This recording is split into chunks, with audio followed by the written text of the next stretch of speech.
받으실 하나님의 말씀은 요한계시록 2장 1절부터 3절까지의 말씀입니다. 요한계시록 2장 1절부터 3절까지의 말씀, 우리 김정숙 집사님이 우리말로, 우리 조한이 영어로 봉독을 해주시겠습니다.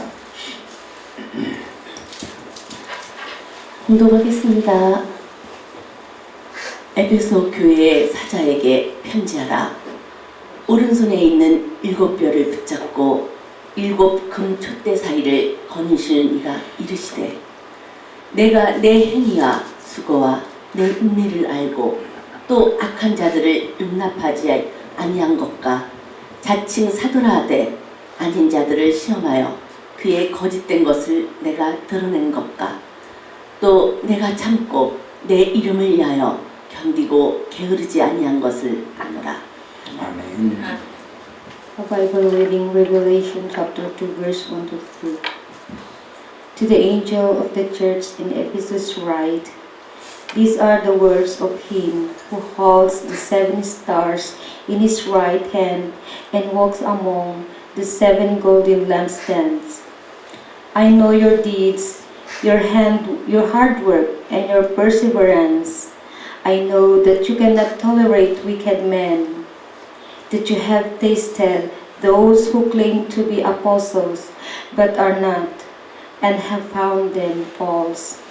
You have persevered and have endured hardships for my name and have not grown weary.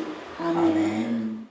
주의 백성들에게는 큰 고난이 있습니다. 바로 그것은 주님께서 약속하신 복을 믿고 나아갈 때 하나님께서 저와 여러분에게 허락하신 그 복이 내 것이 된다라는 확신을 가지고 나아가면서 늘 승리하시는 아름다운 삶을 사시기를 예수 그리스도 이름으로 축원을 드립니다. 저는 근간에 하나님께, 주님, 어떻게 하면 주의 백성들에게 하나님의 은혜를 나눌 수 있을까요? 기도하는 가운데 하나님께서는 요한계시록에 7개의 교회가 나오는 것을 생각나게 하셨습니다. 그래서 7개 교회를 볼 때에 하나님께서는 그 7개의 교회를 통해서 하나님께서 하시고자 하는 말씀이 있음을 알게 됐습니다. 오늘날 대한민국을 비롯한 전 세계에 많은 교회들이 있습니다. 특별히 하나님께서 당신의 피값으로, 예수 그리스도의 피값으로 이 몸된 성전들을 세워놓으셨는데, 과연 그 교회들이 하나님의 뜻에 합당한 교회가 될까, 또는 하나님을 기쁘시게 하는 교회가 될까 라고 하는 궁금증을 갖게 됩니다. 요한계시록 1장 11절에서 보게 되면 7개의 교회를 향해서 하나님께서 말씀하시고자 하는 내용들을 이야기를 합니다. 에베소, 서머나, 보가모, 두아디라, 사데, 빌라델비아, 라오디게아 라고 하는 이 7개의 교회들에게 하나님께서 말씀하시고자 하는 내용들이 있기 때문에 사도 요한에게 너는 이 7개의 교회들에게 무엇인가를 전달하라 라고 말씀하시는 것을 보게 됩니다. 오늘날 하나님의 뜻과 섭리 가운데 세워졌다 하면서도 하나님의 뜻과 섭리대로 가는 교회가 있는가 하면 하나님의 뜻과 섭리와는 상관이 없는 교회로 가는 교회들이 있다라고 하는 것을 우리는 보게 됩니다. 그래서 예수님께서는 이 7개의 교회들을 통해서 이 땅에서 진정 해야 할 일이 무엇이며 하나님의 뜻과 섭리를 어떻게 전해야 할 것인가 하는 것에 대해서 생각해 볼 수 있는 부분들을 우리에게 교훈을 합니다. 그래서 저는 이 7개의 교회의 모습이 과연 어떤 모습일까 하는 것을 생각해 보면서 앞으로 7주 동안에 한 교회 한 교회 우리가 한번 생각해 보면서 주님께서 요한계시록을 통해서 사도 요한에게 말씀하셨던 그 교회의 모습들을 한번 생각해 보면서 과연 우리 교회가 주님의 뜻 가운데 어떤 모습으로 비춰지고 있는가, 한 교회 한 교회 한번 생각해 보면서 우리에게 맡겨주신 그 일들을 감당할 수 있는 온전한 모습으로 한번 갈 수 있도록 이 계시록에 표현되어진 교회의 모습과 우리의 모습을 한번 생각해 볼 수 있기를 소망을 합니다. 오늘은 첫 번째인 에베소 교회를 우리가 한번 생각해 볼 수 있기를 원합니다. 에베소 교회를 통해서 과연 우리들이 주님께 칭찬받는 신앙적인 모습은 무엇이며 또 우리 성도들이 본받아야 할 것은 무엇이며 또 하나님께서 우리에게 원하시는 것은 무엇일까 한번 생각해 볼 수 있기를 원합니다. 이 에베소 교회는 하나님께 칭찬받는 것과 책망받는 것이 두 가지가 있었습니다. 오늘 본문을 제가 다시 한번 읽어드리게 되면 이렇습니다. 에베소 교회의 사자에게 편지하라. 오른손에 있는 7뼈를 붙잡고 7 금촛대 사이를 거니시는 이가 이르시되 내가 네 행위와 수고와 네 인내를 알고 또 악한 자들을 용납하지 아니한 것과 자칭 사도라 하되 아닌 자들을 시험하여 그의 거짓된 것을 네가 드러낸 것과 또 네가 참고 내 이름을 위하여 견디고 게으르지 아니한 것을 아노라 라고 이야기를 합니다. 하나님께서 특별히 사랑하시는 이 에베소 교회는 하나님 앞에 칭찬받는 부분들도 있었고 책망받아야 할 부분들도 있었던 것을 우리가 한번 생각해 볼 때 우리가 과연 하나님 앞에 칭찬받았던 모습들은 과연 무엇일까 한번 생각해 봅니다. 첫 번째로는 2절에 말씀하고 있는 것처럼 악한 자들을 용납하지 않았다라고 하나님께서는 천사들을 통해 칭찬하는 것을 보게 됩니다. 성경에서 지금 악한 모습이 어떤 모습이었다라고 하는 것을 정확하게 짚어주지는 않았지만 악한 자들을 용납하지 않았음을 볼 때 과연 악한 모습은 무엇일까요? 악한 모습에 반대되는 모습을 우리가 한번 생각해 보게 되면 바로 악한 모습이 어떤 모습이한가를 우리가 알 수 있게 되죠. 악한 모습의 반대는 뭡니까? 선한 모습이겠지요. 그러면 성경에서 이야기하는 선한 모습은 무엇을 우리에게 가르쳐주고 있을까요? 바로 이것은 하나님 앞에 영광 돌리는 행위를 우리가 하나님 앞에 가장 선하다라고 이야기를 할 수 있습니다. 그러면 하나님 앞에 가장 선한 모습을 이야기할 때 어느 분의 교훈이 가장 정확할까요? 바로 예수님의 교훈이 가장 정확할 수 있지요. 그 예수님께서 우리에게 가르쳐 주시는 하나님 앞에 가장 선한 모습은 무엇으로 찾아볼 수 있습니까?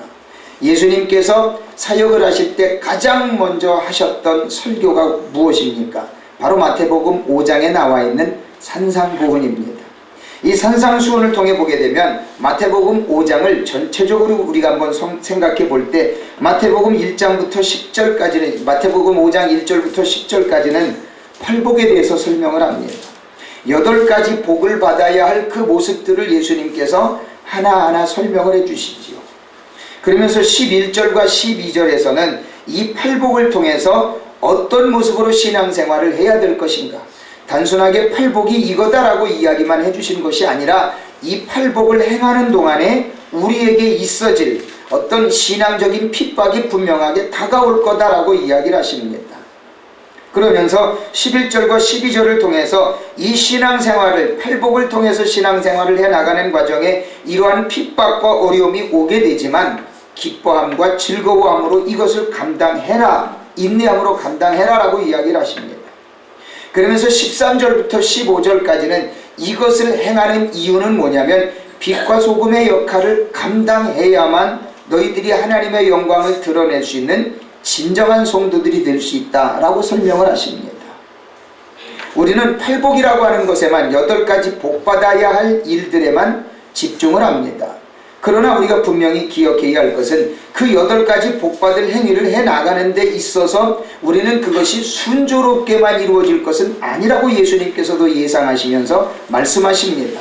분명히 핍박이 다가오게 될 것인 텐데 그 핍박을 우리가 어떻게 해야 하느냐? 기쁨과 즐거움으로 또 인내함으로 감당해야 할 것이고 그 과정에 있어서는 분명히 우리에게 어떤 목적의식이 주어져야 되는데 과연 무엇입니까? 빛과 소금의 역할을 분명히 감당해야 된다라고 이야기를 하십니다. 그러면서 그렇게까지 해야 되는 궁극적인 목적은 뭐냐? 16절에서는 마태복음 5장 16절에서는 그 궁극적인 목적을 이렇게 가르쳐 주십니다. 이같이 너희 빛이 사람 앞에 비치게 하여 그들로 너희 착한 행실을 보고 하늘에 계신 너희 아버지께 영광을 돌리게 하라.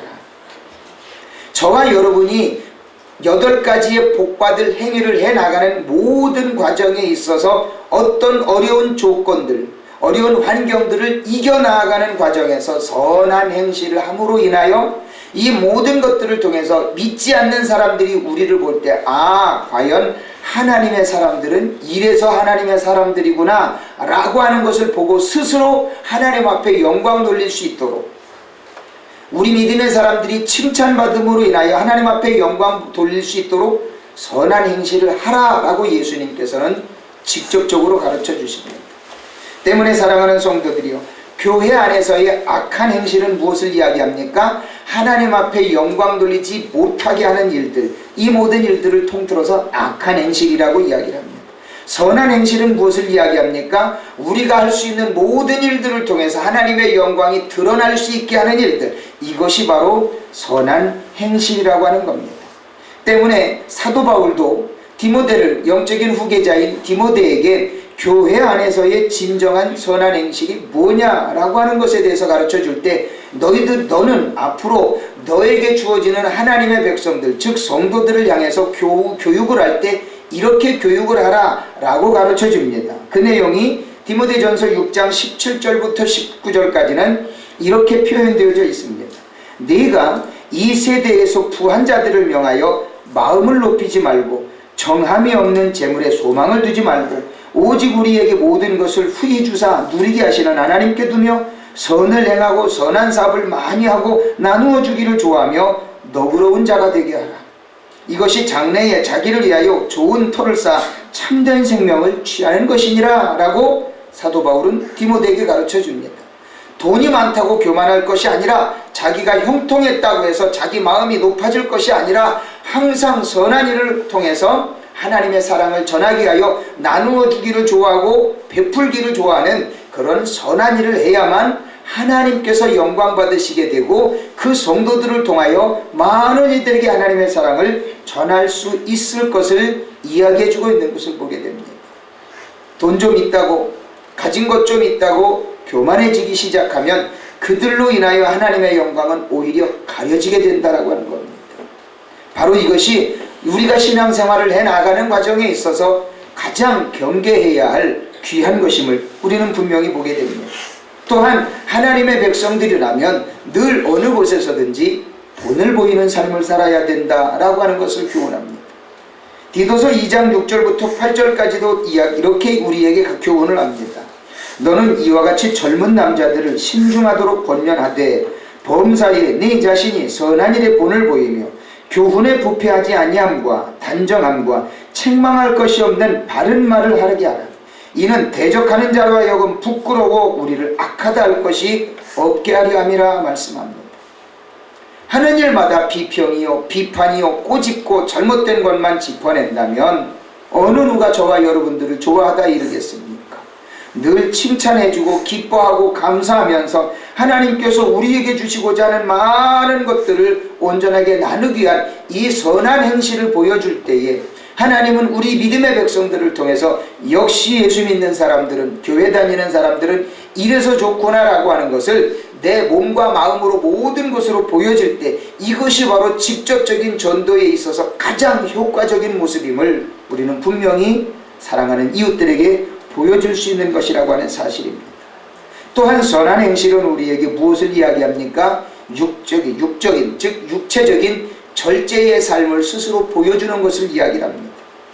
사도 베드로는 이 땅을 살아가는 동안에 우리가 믿지 않는 사람들과의 모든 삶의 과정을 통해서 하나님의 백성다운 삶을 살 때 가장 중요한 게 뭡니까? 육적인 절제를 이루어갈 줄 아는 사람들이 되어져야만 하나님의 백성들로 인정받을 것을 이야기해 줍니다. 베드로전서 2장 11절과 12절에서는 이렇게 이야기합니다. 사랑하는 자들아, 거류민과 나그네 같은 너희를 권하노니 영혼을 거슬려 싸우는 육체의 정욕을 제어하라. 너희가 이방인 중에서 행실을 선하게 가져 너희를 악행한다고 비방하는 자들로 하여금 너희 선한 일을 보고 오시는 날에 하나님께 영광을 돌리게 하려 함이라 말씀합니다. 우리는 하나님 앞에서 어느 누구든지 다 이방인과 같은 삶을 살고 있는, 이 땅에서 사는 동안만큼은 이방인과 같은 삶을 살고 있습니다. 그러나 그 모든 삶을 통해서 우리가 분명히 보여야 할 것이 뭡니까? 선한 행실을 모든 이들에게 보여줘야 한다라고 하는 겁니다. 그 선한 행실을 보임으로 인하여 모든 이들에게 과연 저 사람은 예수 믿는 사람이구나, 아, 과연 저 사람은 하나님의 백성들이구나. 아, 저 사람들은 역시 교회 다니는 사람들이라 무엇인가 다르구나 라고 하는 것을 분명히 보여줄 수 있어야 한다는 겁니다. 그 사람이 가는 곳에 싸움이 있고, 그 사람이 가는 곳에 다툼이 있고, 그 사람이 가는 곳에 미움과 비방과 질책이 있다면 어찌 그 사람을 하나님의 사람이라고 이야기할 수 있겠습니까?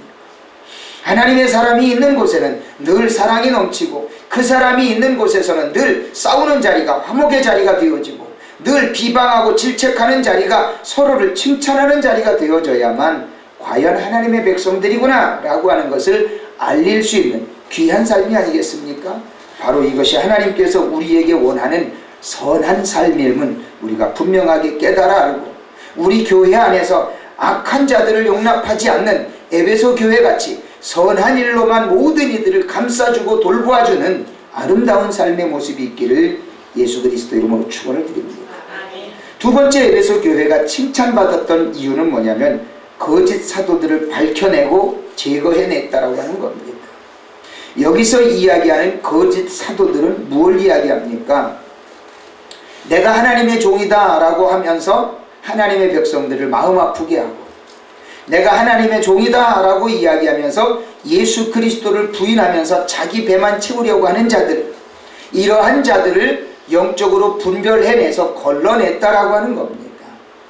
사랑하는 성도들이여, 오늘날과 같이 이단론자들이 판치는 시대가 세상에도 없었던 것처럼 느껴집니다. 심지어 3월 초에 있었던 국민일보의 어떤 내용을 봤더니 임명장을 사진으로 찍어서 이런 사람도 있었다라고 하는 것을 국민일보 신학면에 보여줬더라고요.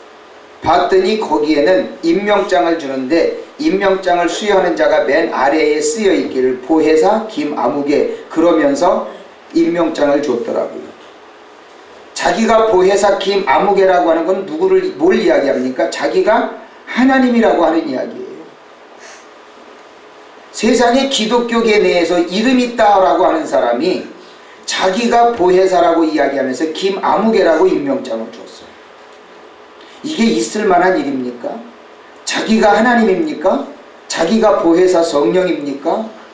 이것은 하나님의 백성들을 혹세무민하는 너무나도 사악한 일입니다. 교회 안에 이런 일이 있고, 오늘날도 보게 되면 자기가 하나님이고 자기 교회에 와야만 구원받는다라고 이야기하는 이 잘못된 행위들이 교회 안에 얼마나 많은지 모릅니다. 자기네 교회에 와야만, 자기 이름으로 예수를 믿어야만 자기 천국 간다라고 이야기하고, 자기네 삶의 공동체 안에 들어와야만 천국 간다라고 이야기를 하면서 자기의 삶을 버리고 재산을 버리고 자기 가족을 버리고 자기 교회 공동체 안에 들어오라고 유인하는 교회들이 얼마나 많은지 몰라요. 에베소 교회는 이런 영적인 분별력을 갖고 이런 잘못된 이야기하는 사람들을 온전하게 용기 있게 걸러냈다라고 하는 겁니다. 사랑하는 성도들이요, 거짓 사도가 왜 거짓 사도일까요? 그 정체를 한번 우리가 생각해 보게 되면 고린도 후서 11장에서는 13절부터 15절까지를 통해서 이 거짓 사도가 어떤 모습으로 우리에게 다가오는가를 가르쳐 줍니다. 그런 사람들은 거짓 사도요 속이는 일꾼이니 자기를 그리스도의 사도로 가장하는 자들이니라. 이것은 이상한 일이 아니니라. 사탄도 자기를 광명의 천사로 가장하나니 그러므로 사탄의 일꾼들도 자기를 의의 일꾼으로 가장하는 것이 또한 대단한 일이 아니니라. 그들의 마지막은 그 행위대로 되리라 라고 사도 바울은 고린도 교회 교인들에게 설명을 해줍니다. 이 사탄도요 자기를 광명의 천사로 가장하고 들어온대요. 교회 안에 들어올 때도요 거룩한 하나님의 종인 것처럼, 자기가 하나님께서 보낸 사자인 것처럼 아주 거룩한 모습으로 들어온다는 겁니다. 그러나 그 결과는 무엇이라고요? 악한 사탄의 모습임을 분명히 우리는 나중에 보게 된다는 겁니다.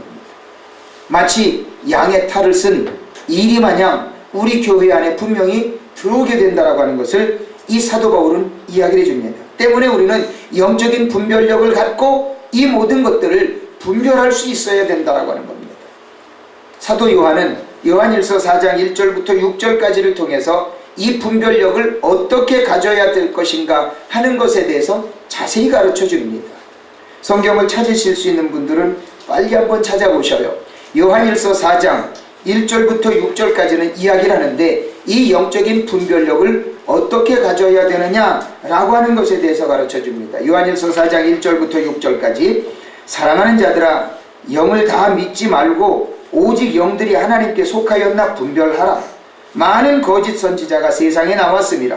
이로써 너희가 하나님의 영을 알지니 곧 예수 그리스도께서 육체로 오신 것을 시인하는 영마다 하나님께 속한 것이요 예수를 시인하지 아니하는 영마다 하나님께 속한 것이 아니니 이것이 곧 적그리스도의 영이니라. 오리라 한 말을 너희에게 들었거니와 지금 벌써 세상에 있느니라. 자녀들아 너희는 하나님께 속하였고 또 그들을 이기었나니 이는 너희 안에 계신 이가 세상에 있는 자보다 크심이라. 그들은 세상에 속한 고로 세상에 속한 말을 하며 세상이 그들의 말을 듣느니라.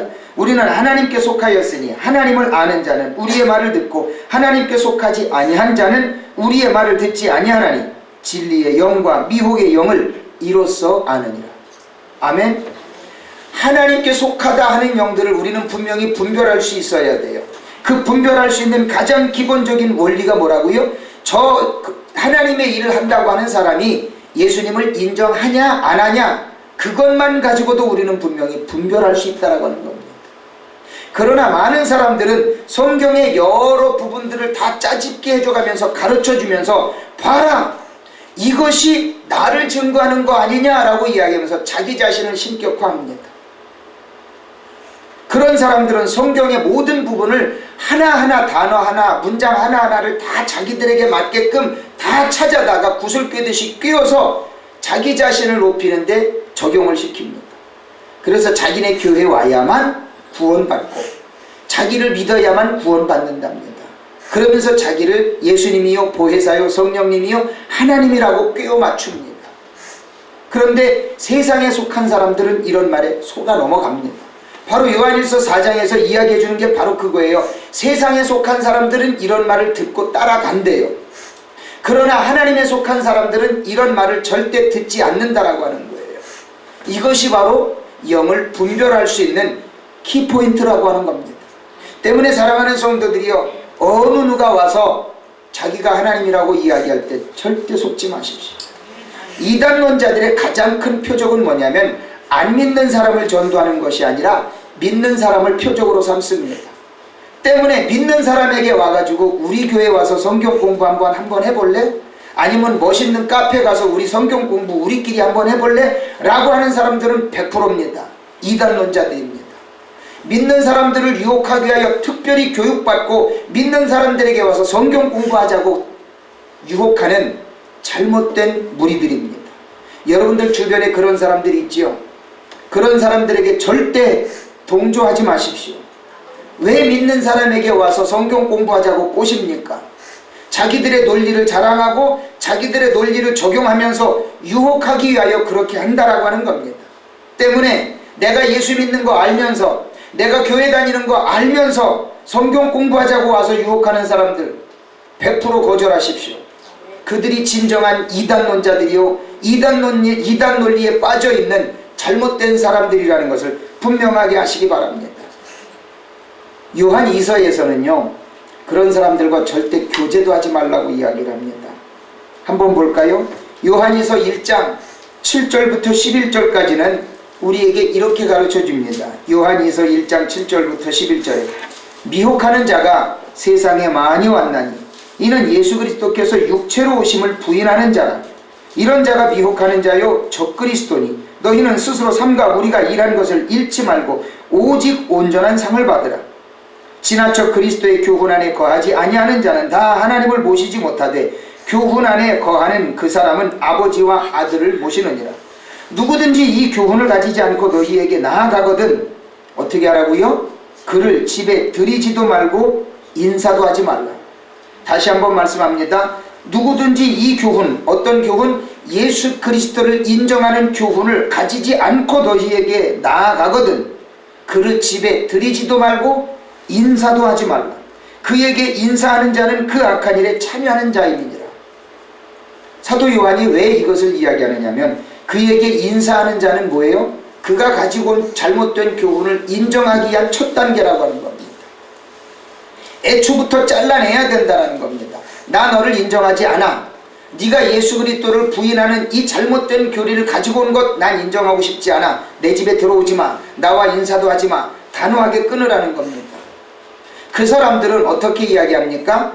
가장 먼저 인과관계를 가지고 찾아옵니다. 끊을 수 없는 정에 이끌리도록 합니다. 그러면서 당신 나 알잖아. 당신 나 친하잖아. 당신 나와 끊을 수 없잖아. 라고 하는 인맥을 가지고 들어오면서 어떻게 해서든지 그 친분을 유지해서 자신들의 교리를 전하려고 애를 씁니다.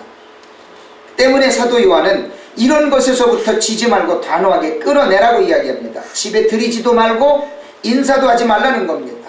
바로 그렇게 되는 것 자체가 그들을 인정하는 것이기 때문에 절대 거기에 넘어가지 말 것을 이야기합니다.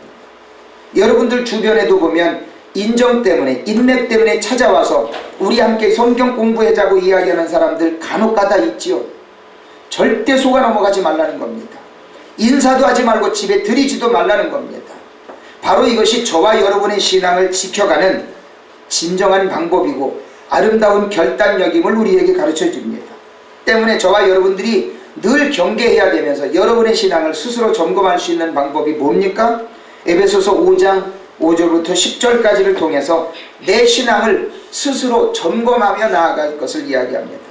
여러분들 늘 감사한 게 제가 이렇게 말씀을 드릴 때마다 여러분들이 성경을 빨리빨리 찾는 것이 참 너무나도 감사해요.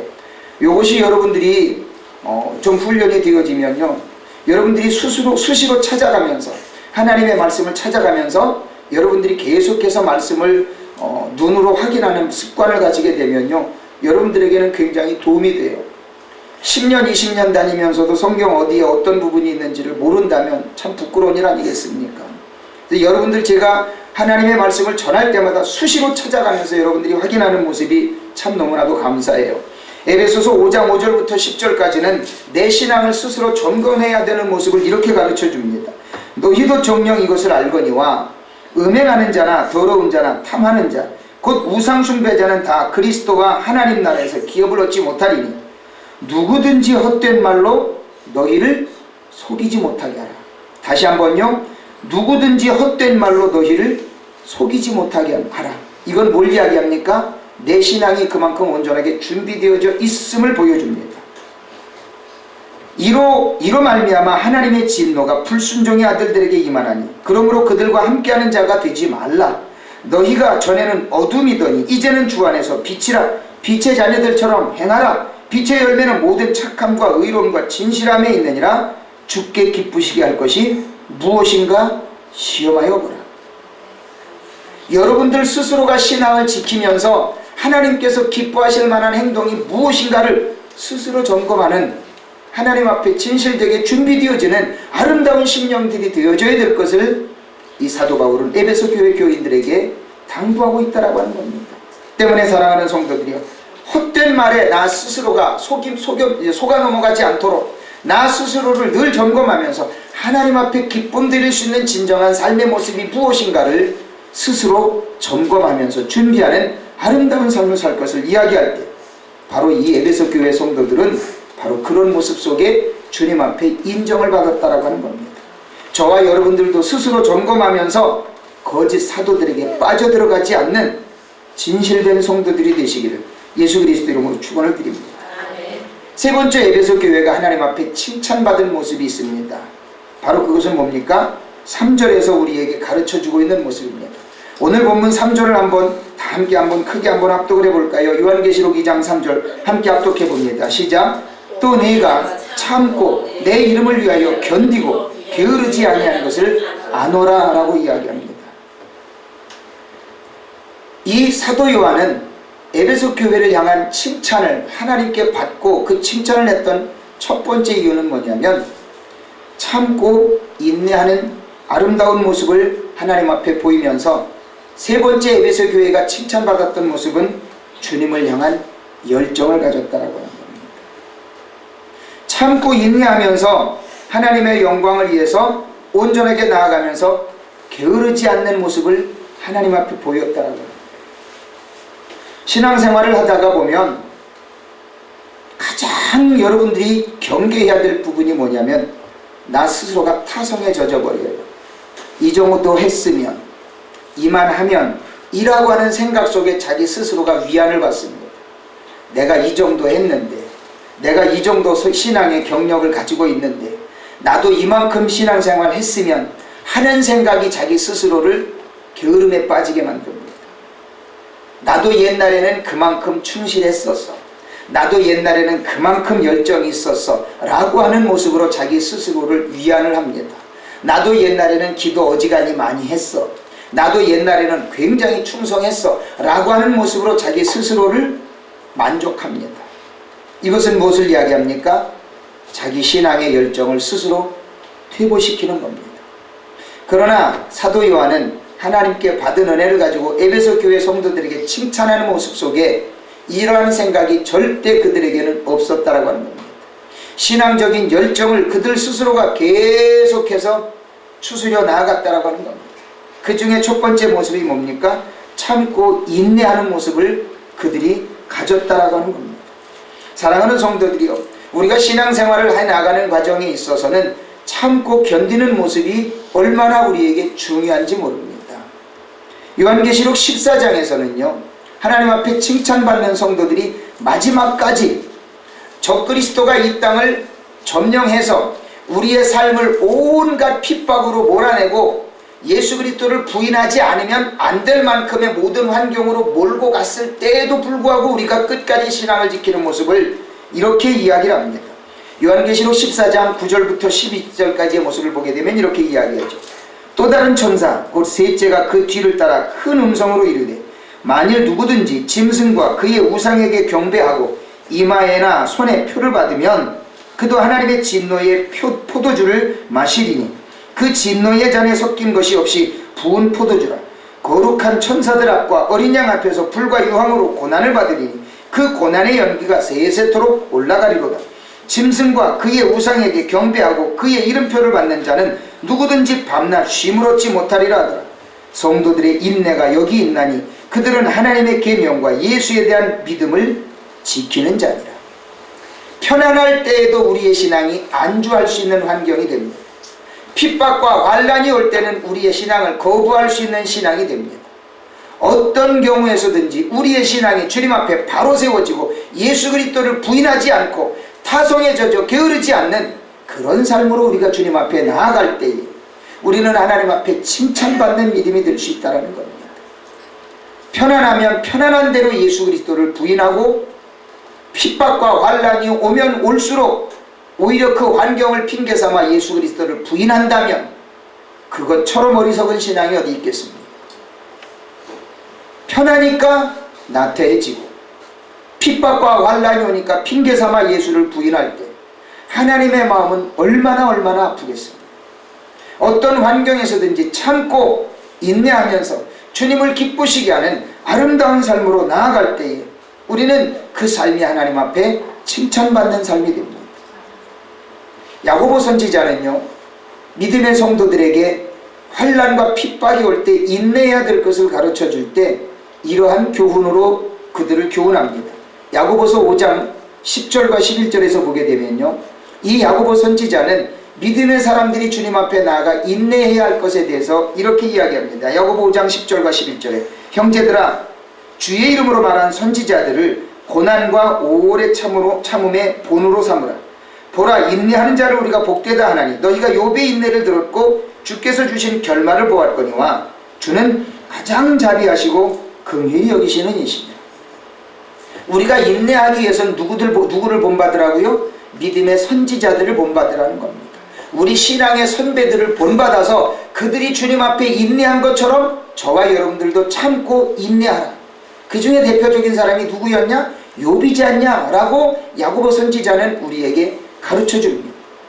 이전에는 많은 복을 받았지만 그 복받은 환경을 다 떨쳐버리고서라도 환난과 핍박을 당할 때라도 결단코 하나님을 부인하지 않고 입술로도 하나님을 욕하지 않았던 그 욥을 우리가 본받으면서 어렵고 힘들 때라도 참고 인내하며 주님을 결코 부인하지 않는 믿음의 삶을 살아가야 될 것을 우리는 분명히 이야기합니다. 신앙의 열정을 가지는 두 번째 모습, 과연 그것은 무엇을 이야기합니까? 3절 후반부에 이야기하는 것처럼 결코 게으르지 않았다라고 합니다. 에베소 교인들은 결코 게으르지 않는 모습으로 주님 앞에 나아갔다라고 하는 겁니다.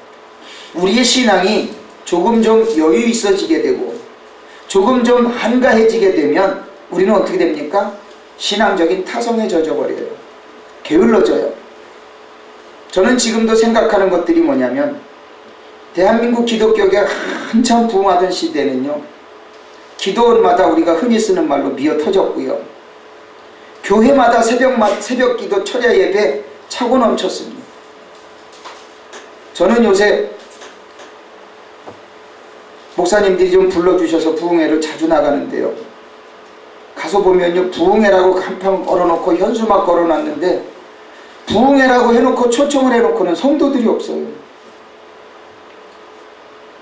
기도원 불러주는 기도원, 교회에서 불러주는 모습 가서 보면은요, 부흥 강사 초청해놓고 성도들이 없어요. 이게 무슨 모습입니까? 교회가 그만큼 하나님을 향한 열정들이 식어가고 있다라고 하는 거예요. 그러면 어떤 분은 그럴 거야. 아이고, 목사님이 유명하지 않으니까 조그만 교회에서 불러줬겠지요. 아이고, 그렇게 우스갯소리로 얘기할 수도 있어요. 그런데요, 대부분의 모습들이 그래요. 대부분의 모습들이 기도하는 자리, 하나님을 예배하는 자리에 안 나와요. 왜요? 다들 먹고 살만 하거든요. 다들 먹고 살만 하고 지금 당장 아쉬운 게 없으니까 하나님 앞에 기도를 안 해요. 예배를 안 드려요. 이것이 오늘날 교회의 현실이에요. 서구 여러 나라도 마찬가지예요. 배부르고 등 따시니까 기도할 일이 없어요. 나아가면 먹을 거 풍성하고요, 환경의 모든 여건들이 다 좋으니까 기도할 일이 없어요. 이것이 전 세계적인 추세예요. 하나님 앞에 애절하게 기도할 만한 일들이 없어요.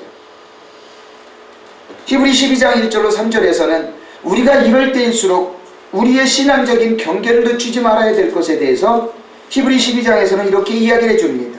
히브리 12장 1절로 3절에 이러므로 우리에게 구름같이 둘러싼 허다한 증인들이 있으니 모든 무거운 것과 얽매이기 쉬운 죄를 벗어버리고 인내로서 우리 앞에 당한 경주를 하며 믿음의 주요 또 온전하게 하시는 이인 예수를 바라보자. 그는 그 앞에 있는 기쁨을 위하여 십자가를 참아사 부끄러움을 개의치 아니하시더니 하나님 보좌 우편에 앉으셨느니라. 너희가 피곤하여 낙심하지 않기 위하여 죄인들이 이같이 자기에게 거역한 일을 참으신 일을 생각하라라고 이야기해요. 아무리 생활의 삶의 현실이 넉넉하더라도 내 신앙을 굳건하게 지켜가야 합니다. 어떤 모습으로든지 하나님을 기쁘시게 하는 모습으로 우리는 분명히 나아가야 됩니다. 아까 드린 말씀대로 이어가면 아무도 없는 교회 불러줘도요, 저는 가서 최선을 다합니다. 땀을 뻘뻘 흘려가면서 찬양하고 설교하니까는요, 소개해줬던 목사님이 다른 교회를 또 소개해줘요. 그러면서 미안했든지 목사님 죄송하지만 또 와주세요. 저는요, 싫다는 소리 안 합니다. 복음을 전할 수 있는 곳이라면요, 아무리 멀어도 아무리 환경이 열악해도요, 저는요, 하나님 앞에 순종하는 모습으로 갑니다. 성도 얼마나 모여요? 어떻게 좋은 환경이 있어요? 절대 안 물어봅니다. 무조건 갑니다. 왜요? 주님의 부르심으로 알고 행여나 그곳에 한 영혼이 와서 변화받고 은혜받고 하나님 앞에 충성할 수 있는 믿음의 일꾼으로 행여나 변화될 기회가 있을 것 같아 저는 무조건 순종하고 갑니다. 하나님의 말씀은요, 어떤 환경적인 여건을 보고 유익한 이점을 바라보고 가는 것이 아닙니다. 한 영혼이 변화될 수만 있다면, 그 영혼이 변화되어져서 대한민국을 뒤집을 만한 어떤 능력 있는 일꾼으로 변화될 기회만 있다면요, 성도 수십 명 수백 명이 모이지 않는 곳이라도 갑니다. 왜요? 나 자신이 주님 앞에 순종하는 모습으로 보여주기 위해서, 하나님께서 그 모습을 기뻐하실 것이라는 것을 저는 분명히 알기 때문에 갑니다. 여러분들이 정말로 하나님 앞에 이러한 열정을 가지고 나아가 하나님 내게 주어진 일이 무엇입니까? 라고 스스로 깨달고 주님 앞에 엎드려 기도할 수 있는 모습이 될 수만 있다면 얼마나 좋겠습니까? 저와 여러분들은요, 스스로 자기 자신을 주님 앞에 채찍질하는 모습으로 가야만 게으르지 않는 분들이 될 수 있다는 사실을 아시기 바랍니다. 고린도전서 9장에는요, 사도 바울이 자기 자신이 하나님 앞에 어떤 모습으로 나아가야 할 것인가 하는 것에 대해서 스스로 고백하는 모습이 있습니다. 고린도전서 9장을 한번 보십니다.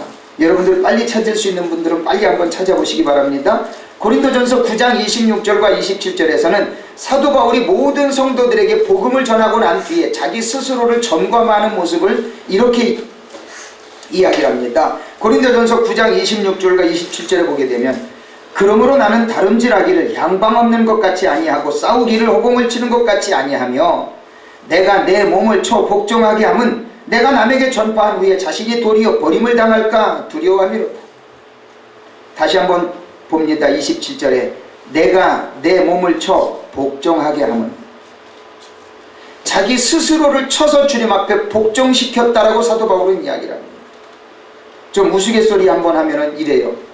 많은 분들이 교회 안에서 믿음의 열정을 가지고 막 충성되이 일하는 사람들을 보면서 오래 신앙생활 한 사람들은 그런데요. 아이고 나도 옛날에는 그랬거든. 나도 옛날에는 당신보다 더했어 라고 이야기하면서 슬슬 웃는답니다.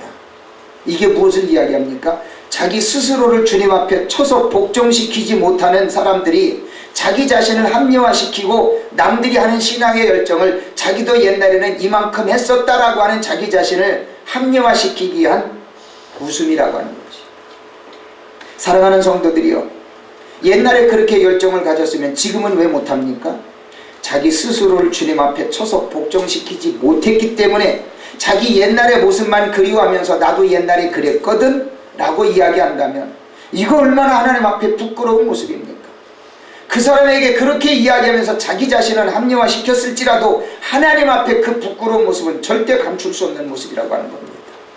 나 자신을 쳐서 주님 앞에 복종시킬 수 있는 것, 하나님 내가 주님 앞에 이렇게 올바르지 못했다면 나 스스로를 주님 앞에 내려놓습니다 라고 주님 앞에 고백할 수 있는 것, 내가 하나님 앞에 이것이 올바르지 못했습니다 라고 자기 자신을 스스로 쳐서 복종시킬 수 있는 것. 사도 바울이 고린도전서 9장에서 이 모습만 보였나요? 고린도전서 15장에서는 또 다른 모습을 주님 앞에 이렇게 고백을 합니다. 고린도전서 15장 29절로 31절에는 사도 바울의 또 다른 똑같은 모습을 또 보게 됩니다. 만일 그러니까 부활의 논리를, 부활의 신앙을 사랑하는 고린도 교회 교인들에게 가르쳐주면서 이렇게 이야기하기를, 만일 죽은 자들이 도무지 다시 살아나지 못하면 죽은 자들을 위하여 세례를 받는 자들이 무엇을 하겠느냐? 어찌하여 그들을 위하여 세례를 받느냐? 또 어찌하여 우리가 언제나 위험을 무릅쓰리요? 형제들아, 내가 그리스도 예수 주 안에서 가진 바 너희에게 대한 나의 자랑을 두고 단언하노니 나는 날마다 죽노라. 고린도 교회 성도들에게 부활신앙을 가르쳐주면서 예수 그리스도께서 죽으신 것에 대해서 분명하게 확신을 가지고 전하면서 예수께서 죽으신 것처럼 나도 날마다 죽노라라고 자기 자신을 고백합니다. 고린도전서 9장에서는 내가 내 몸을 쳐서 스스로 주님 앞에 복종시켰다라고 고백하듯이 15장에서는 부활의 논리를 전하면서 나는 주님 앞에 날마다 죽노라라고 자기 자신이 하나님 앞에 죽어야 될 모습임을 가르쳐줍니다. 사도 바울이 성격적으로도 대단한 사람이었고요, 이 지식적으로도 대단한 사람이었습니다. 그럼에도 불구하고 사도 바울은요, 나 자신을 스스로 쳐서 주님 앞에 복종시키거니와 자기 스스로가 날마다 주님 앞에 죽노라라고 고백하는 것. 똑똑한 사람은 이런 얘기 절대 안 합니다. 신앙 안에서도요, 나 잘못했습니다, 미안합니다, 내가 무엇인가 좀 부족했습니다라고 절대 하나님 앞에 고백 안 합니다. 교만한 사람, 똑똑한 사람들은 절대 주님 앞에 기도하면서도 하나님 잘못했습니다, 회개합니다 절대 안 합니다. 왜요? 자기가 똑똑하고 잘난 게 너무나도 많거든요. 그러나 사도 바울은 너무나도 많은 지식을 가지고 있는 사람이었었고 영적인 체험도 충만했던 사람입니다. 그럼에도 불구하고 사도 바울은 고린도 교회 교인들에게 자기의 부끄러움을 아주 당당하게 내놓으면서 내가 내 몸을 쳐서 스스로 복종시키노라. 왜요? 내가 복음 전한 자들 앞에서 부끄럽지 않기 위해서. 이것은 우리에게 무엇을 가르쳐 줍니까? 하나님은 나 자신을 통해서 분명히 무언가를 하실 수 있는 분이라는 것을 사도 바울은 알았어요. 그래서 고린도전서 9장에서 이야기한 고백을 다시 한번 되짚어보면 그 이유를 이렇게 이야기해요. 내가 내 몸을 쳐 복종하게 함은 내가 남에게 전파한 후에 자신이 도리어 버림을 당할까 두려워합니다. 내가 많은 사람들을 전도했어요. 예수 그리스도의 복음을 전했어요. 그런데 내가 내 몸을 쳐서 스스로 주님 앞에 복종시키지 못하면 어떻게 돼요? 남들 앞에 내 모습이, 내가 전도했던 다른 사람들 앞에 내가 부끄러운 모습이 되어진다는 거예요. 그래서 사도 바울은 내 몸을 쳐서 주님 앞에 스스로 복종시켰다라고 고백을 해요. 또한 우리는 어떻게 돼요? 부활의 신앙을 전하기 위해서는 예수님께서 나를 위해 죽으신 것처럼 나도 주님 앞에 날마다 죽어지는 자들이 되어져야 돼요. 이것이 진정한 신앙의 모범이 되어져야 된다. 이것이 주님 앞에 드려야 할 나의 열정이라고 하는 겁니다. 에베소 성도들이 이것을 주님 앞에 칭찬받았다라고 하는 겁니다. 때문에 사랑하는 성도들이요, 우리 순복음 신나는 교회 모든 성도들은 주님 앞에 날마다 스스로를 쳐서 복종시키는 분들이 되시기를 바랍니다. 다시 한번 말씀드립니다. 여러분들 스스로를 쳐서 주님 앞에 복종시키는 복된 분들이 되시기를 바랍니다. 그리고 우리 순복음 신나는 교회 모든 성도들 날마다 죽으시기를 바랍니다. 이거는 여러분들을 비하하기 위해 드리는 말씀이 아닙니다. 여러분들이 부활신앙을 정말로 전하고 정말로 증거하고 체험한 분들이 되기를 원한다면 날마다 죽으시기를 바랍니다. 여러분들의 성격도 죽으시기를 바랍니다. 여러분들의 인격도 죽으시기를 바랍니다. 여러분들의 세상적인 지식도 죽으시기를 바랍니다. 그래야 그 안에 여러분들 예수 그리스도가 사십니다. 바로 에베소 교인들이 이것을 칭찬받았다라고 하는 겁니다. 모든 이들에게 하나님의 큰 은혜가 있기를 예수님 이름으로 축원을 드립니다. 오늘 말씀의 결론을 드립니다. 오늘 말씀의 결론을 보게 되면 오늘 요한계시록 2장 1절부터 3절까지의 말씀을 통해서 이 에베소 교회의 성도들은 칭찬을 받습니다. 그러나 안타깝게도 4절부터 7절까지는 주님께서 결론적으로 질책도 한번 하십니다. 그 질책이 뭘까요? 4절부터 7절까지를 우리 함께 천천히 한번 합독해 봅니다. 자, 시작. 그러나 너를 책망할 것이 있나니 너의 처음 사랑을 버렸느니라. 그러므로 어디서 떨어진 것을 생각하고 회개하여 처음 행위를 가지라. 만일 그리하지 아니하고 회개하지 아니하면 내가 네게 가서 네 촛대를 그 자리에서 옮기리라. 오직 네게 이것이 있으니 네가 니골라당의 행위를 미워하는도다. 나도 이것을 미워하노라.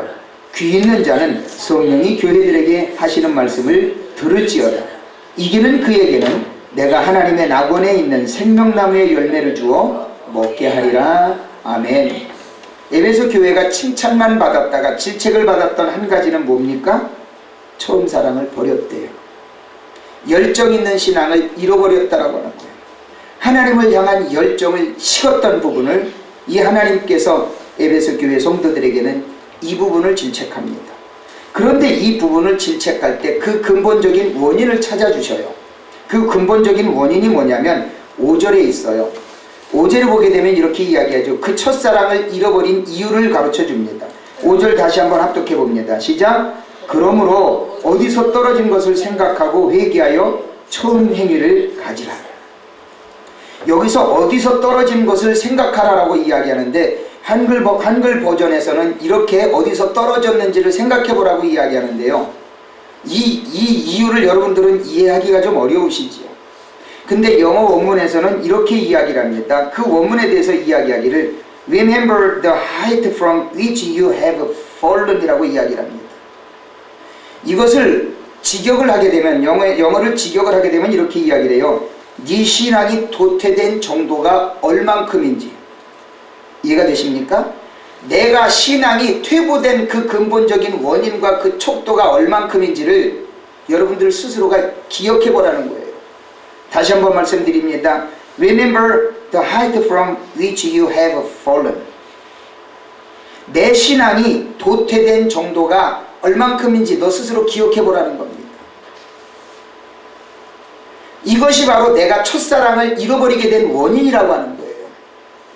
여러분, 옛날에는 우리가 흔히 좀 나쁘게 표현하는 대로 펄펄 뛰면서 신앙생활을 했는데 여러분들이 그 신앙이 지금 줄어들었다면 그 근본적인 원인이 어디 있는지 여러분들 스스로 생각해 봐야 된다고 하는 겁니다.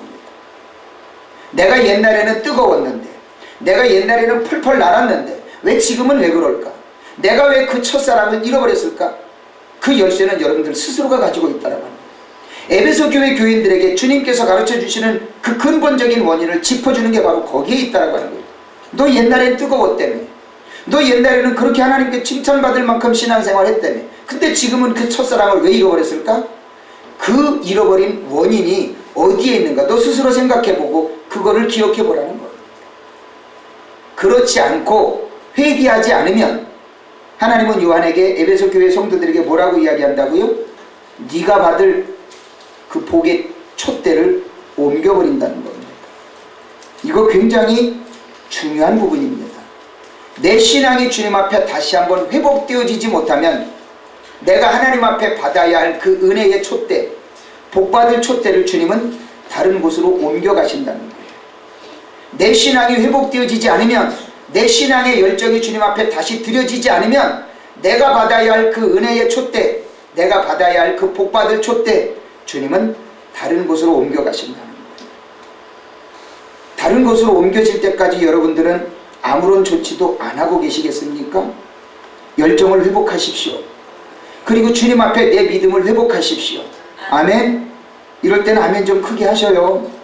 여러분 신앙의 촛대가 옮겨지지 않도록, 은혜의 촛대가 옮겨지지 않도록 여러분들이 열정을 회복하셔야 됩니다. 아멘. 그것을 통해서 저와 여러분들이 받아야 할 많은 것들을 받을 때 그 결과가 우리에게 무엇으로 주어진다고요? 7절 후반에 이야기하고 있는 것처럼 이기는 그에게는 내가 하나님의 낙원에 있는 생명나무의 열매를 주어 먹게 하리라. 에덴 동산에서는 하나님께서 금지하신 나무가 두 가지가 있었죠.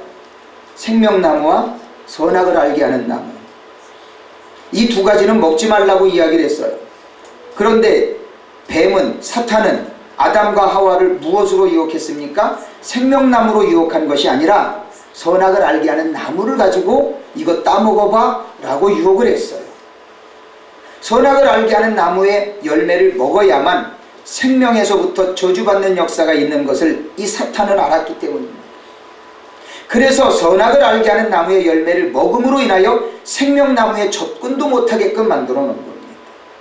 사랑하는 성도들이여, 저와 여러분들이 하나님을 향한 신앙의 열정을 회복하게 되면 하나님은 분명히 우리에게 요한사도에게 약속한 것처럼 에덴 동산에서 우리 하나님께서 약속하셨던 그 생명나무의 열매를 먹을 수 있게끔 기회를 주신다는 거예요. 어디에서? 영원한 천국에서. 영원한 천국에서 그 생명나무의 열매를 먹을 수 있게끔 해주실 것을 우리는 분명히 기억하면서 에베소 교회 성도들이 칭찬받았던 이 칭찬이 저와 여러분 모두에게 임함으로 인해서 이 생명의 나무의 열매를 함께 먹을 수 있게 예수 그리스도의 이름으로 축원을 드립니다. 기도하겠습니다. 주님,